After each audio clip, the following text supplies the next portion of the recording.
Christ is risen. You say back to me, indeed he is risen.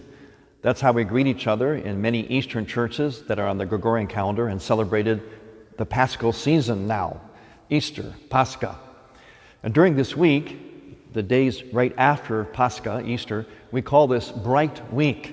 And in fact, if you notice on our icon screen, we keep the doors open just this week only, because all the barriers have been broken between eternity and earth, heaven and earth, by Christ's death and resurrection. And so the doors remain open, at least for this week. In our world today, we're suffering from division, fear, and anxiety. We're almost being told to feel that way. But during the Paschal season, all that should go away. Because you see, what the Paschal season teaches us, what we immersed ourselves in, not just celebrated or remembered or commemorated, but immersed ourselves in, was this whole mystery that God condescends. He descends at his birth into a virginal cave, a dark cave. Then he dies on the cross, descends, as we see in the icon, the icon of the harrowing of hell, now here in the empty tomb, no longer his dead body in the shroud, but his body harrowing hell, descending into hell, into the darkness, the abyss of hell, and breaking the bonds of hell, breaking down the barriers, the gates, which fall providentially in the form of a cross on top of the devil. He is releasing the captives from sarcophagi, in other words, tombs. So this was darkness and death.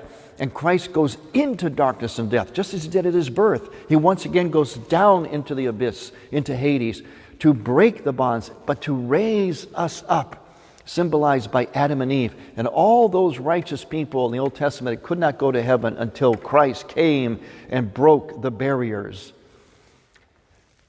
God allows darkness. He himself even enters into darkness. Not that he wants darkness. He doesn't want evil. He doesn't want sin and death and suffering. But he allows it. But he enters into that.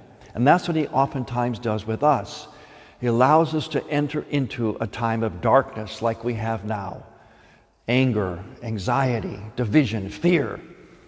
But it's according to his plan. Because just as we see in the resurrection, it's why we immerse ourselves in it. It should work for us. It should be real. We went down with Christ through the liturgical services into Hades, to the cross and into Hades, and now we rise up with him. So there is a plan that God always has. He allows darkness and even suffering, not because he wants it, but he allows it because he is the God even of that. And he will take and use the darkness, as he did here, to do something good. And that is what we have to trust. So let us live that mystery. Make the resurrection real for us, not just something we celebrated or remembered. It is something that we are immersed in.